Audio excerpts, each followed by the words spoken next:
leasing was already mentioned, but as long as I'm at it, statement of cash flows for a bank. You really have to scratch your head, how does that make sense? So I know, I'm really getting provocative, but sorry, Hal said he's going to punch me. That's, so, but so I just say, I agree with what Zach's saying. You need to talk about what's significant, but what is not provoking interest, we really need to back off on that because, management and preparers are spending time on stuff, which they could be better, which is time better spent on other things. So, thank you. Rudy, you don't have a point of view on this, do you? Russ. So, Alice made a good point. I wanted to ask the other preparers if it's true in your companies, where she's basically saying it's almost more. Correct me if I'm wrong, it's almost more costly to determine if something is significant and material. More costly, more risky. So you just do it. Yeah, is that similar, Mary, in your companies? And if so, where I'm getting at is perhaps some of the concern about the interim disclosures the same as the annual, and what Rudy talked about is that, because I know I interrupt you, sorry for that, but I in some of your concerns about fair value disclosures, derivative disclosures, pension disclosures, I think what you're saying is it's the disclosures. It's not annual versus interim, but that's just a question I had. So I also agree with Rudy, and I also agree with Zach. I think that excluding certain information that's significant, it obscures trends. And not only are the investors consuming this information, but the audit committee and the board is consuming this information. They review these reports, and I think there's certain information that the governance structure of a public company needs to stay within the report, because that's an element for them. So it's not just the investors. I do agree that deciding whether something should be included or excluded is just a whole lot of extra time. But I also agree with Rudy. Like, we're an insurance company. We have all these disclosures on pensions. The number doesn't change. Separate accounts. No one even looks at, we manage these accounts. We can't even touch them. No one even looks at these disclosures. So, I could go through the laundry list, but I'll save that for the group discussion later. But so from my vantage point, there are disclosures that are completely irrelevant, that no one looks at, no one spends any time on. I doubt the investors spend any time on that. I'm happy to share those ideas with you. We could debate that. But I think that's where the benefit would come from. Do I need to repeat my accounting policies every quarter? I've got them in my K. If it hasn't changed, why do I need to go through and repeat every single significant accounting policy in the interim? Those are the things that I think should be edited. I'm going to move the line so folks can respond to Russ's question. John, I think you were next on this. Yeah, just to respond. I think when we look at, agree with Zach and Rudy too. If we look at the questions that we get from investors, it's really around trends. Is there a break in the trend? And then, explain it. The amount of questions that I get from investors around disclosures in our 10Qs, I don't even know if I get a question on the 10Q. It's really whatever you put in your press release, and then there's a scurry of activity by analysts and investors right after that. So not sure how much benefit there really is, especially when stuff doesn't really change. It's really more around the lumpy stuff that happened in a quarter and trying to determine whether or not that's a go-forward problem, or whether or not that's a one-time item which doesn't impact valuation. In terms of the materiality, that's a lot of time spent on that, a lot of wasted time, in my opinion, spent on it. And at the end of the day, if it's close to being a determination of a material or not, we're going to disclose it, right? Because we're not going to. You don't want to be in that, kind of that gray area. The order I've got now is going to be, I think, Ted. Alice, you had yours up. Do you still want to? I was just going to say I agree that I would recommend certain disclosures come out. Okay. Ted? Yeah, Russ, this is to your question, too. And kind of pairing off of what Alice said. Clearly, there are disclosures in there that when we start a quarter, when you think about the process, what do? We pro forma off the last one. And then we say, well, what's changed? What's new? And you go through this logic of what's really important that's not already there. Then that's really a catalyst for adding new disclosures or modifying what we have. And I think one meeting we had a good disclosure you and I did about continuity and interim, and it was about contingencies. And you raised a great point, because I was debating in our company, there are contingencies that haven't changed since I've been in my job, and it's been a while. And it's just the nature of the legal process. But Russ raised a great point. Well, what's harder? To carry that over, or go through the whole exercise of revisiting that with your legal team and them getting a third-party opinion if you have to? So clearly there are things that Alice said, it's easier just to keep them in there. So I think my primary concern was just expanding around what I already thought was the red flag, but just a little bit of feedback about a couple specific items. I agree with the point on pensions. I haven't researched what this is like for other companies. Ours, it's not that volatile. Even though the interim's a lot less than annual, still not sure what that warrants versus I could take 2 sentences to add to a risk and uncertainties paragraph. And yes, that needs to be disclosed, because it's usually around something that's more critical to an investor. Ted, one comment you made I just totally agree with, and that is if it has to deal with contingencies and the attorneys, just leave it in, don't have the discussion. I know. It'll come back.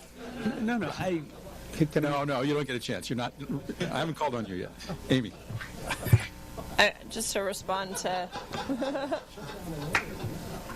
Russ's question, I think it's both, actually. And I agree with Alice. And Ted. There's a lot of, you start with sort of what you did last quarter, and then you adjust from there. And you generally don't take stuff out. You just put it in when it's material. Part of that is because of the black line issue, right? So we know that anything that we take out gets black line, and then even if it's not significant, you get investors going, why did you take that out? Then it feels significant because you took it out. So sometimes it's easier just to leave it in and have them blackline just the new significant stuff. And then I think on the disclosure question of do we have problems with disclosures as a whole or in an interim, that I think is both too. I'll use derivatives as an example. If you want the full derivative note annually, fine, that makes sense. But quarterly, even though those numbers are big, it's not a significant part of our business. We're giving disclosures about what the impact to the income statement is, which is what the investors really want to know. But every quarter I have 4 pages of derivative footnotes that I'm pretty sure nobody looks at. Mike. Yeah, I was I constantly worry about the relevance of the financial statements, in a world of non-GAAP and a world of instant information. So as we approach this, not looking for a repeat of the annual financial statements, but how on a company-by-company basis do we really highlight what's important to the investors so they're drawn to use those financial statements in a meaningful way? And, to me, that's not prescriptive, but certainly being able to recognize and highlight what's important and eliminate those things that we know investors don't look at. Pension, derivatives, I think there's things that pretty consistently we just scratch our heads about. But go back to how do we make these statements relevant is hopefully, a goal here, even if it means a little more disclosure that might be painful in some cases, but helpful in most cases. Alicia has a number of comments that came in from some of the folks that aren't here that she wanted to share with us. Sure, and I'll try to be incremental given that some of the discussion has occurred. But from Susan Callahan, her primary concern was similar to what Amy and Alice were talking about, particularly in other areas of GAAP where there's specific requirements for interim that say thou shalt disclose with a specific list, and how that interacts and clarification on how that interacts with the interim disclosure requirements. So I think that that's come out in this discussion. And then from Jude, as you'd expect, we want to get that private company voice in. It would resonate very much with what Jim said and what we heard last night. His basic message was keep that virus quarantined. He has no interest in interim reporting. You said that a lot faster than he did.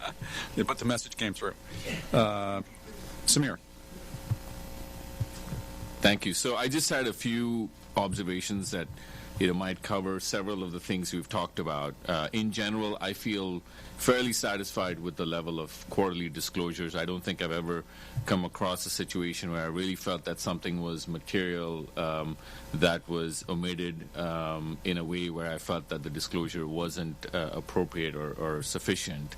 I do think that there is some trend line information that sometimes would be useful to have in the quarterly disclosures, but my experience has been that for companies for whom that is important to their investors, they typically tend to provide that information because it's in their interest to do so.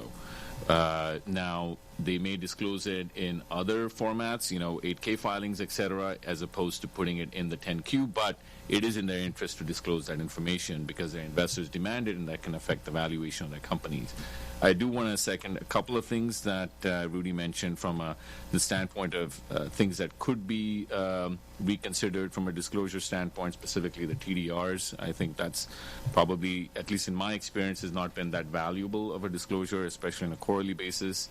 The statement of cash flows, I don't want to get into that fight between Hal and Rudy, but I would say I do think that for a financial services company, we need to revisit maybe if there are other ways to disclose cash flows that could be more relevant, or maybe components of the cash flow statement rather than the whole statement.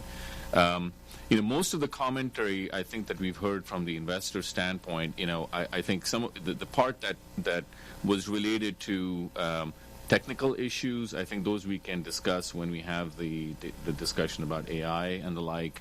I think those can be addressed. I think the more troubling aspect was something that James mentioned, which was the pharma acquisition that was a small acquisition, and if I understood it correctly, the liabilities of that small acquisition had a material impact on the whole company. That, to me, if something that was omitted, that's problematic. So I do think we need to address that very specifically in the language that ultimately you end up using. Those are just a few comments and observations. Thanks, Samir. Cindy, you had your plate up and down. I was just going to say, please don't think that you're creating and writing these disclosures for the audit committee. The audit committee gets most of its meaningful conversation, I think, from interaction and board reports, but my pet peeve is the current definition of a qualified financial expert means that in addition to Big Four partners and CFOs, which I think are really critical to have on your audit committee, you have a lot of ex-CEOs who technically qualify as qualified financial experts, and this is way outside of their comfort zone. Well said.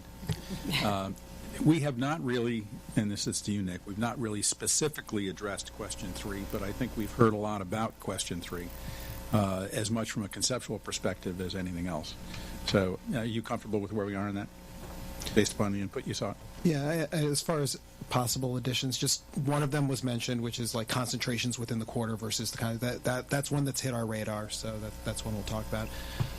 The other one that's come up is interim reporting is just a little bit different in that you're kind of building to the next annual, and so one of the suggestions that's come up is it was phrased this way, and I don't know that this captures the essence of what's necessarily needed, but reaction on this would be great. Executive comp pinned to performance, what that accrual is on a quarterly basis, because that's a number that tends to, as you get later in the year, the results of the company change, and they change because these accruals are adjusted. And so that was one suggestion for addition. We usually don't go that specific. I felt like from a accountant's perspective, it's those accruals that you use to build to what will ultimately be the year. I'm just trying to gauge some kind of reaction on that type of possible additional disclosure requirement, whether, and I don't know that necessarily nails it, but I'd like some reaction to that. Thoughts or comments on that? Betsy? Excessive. Avi? I heard all the other stuff too.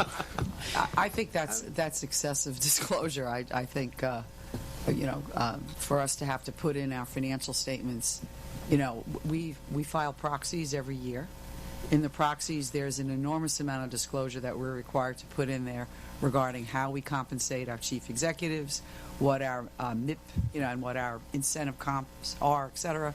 But for every quarter, for us to be disclosing what our comp accruals are, I just think that's like going in and pinpointing something almost like with a political, let's just use that word, I don't know how else to describe it, but there's like a hidden agenda there. So that's something that I would object to significantly.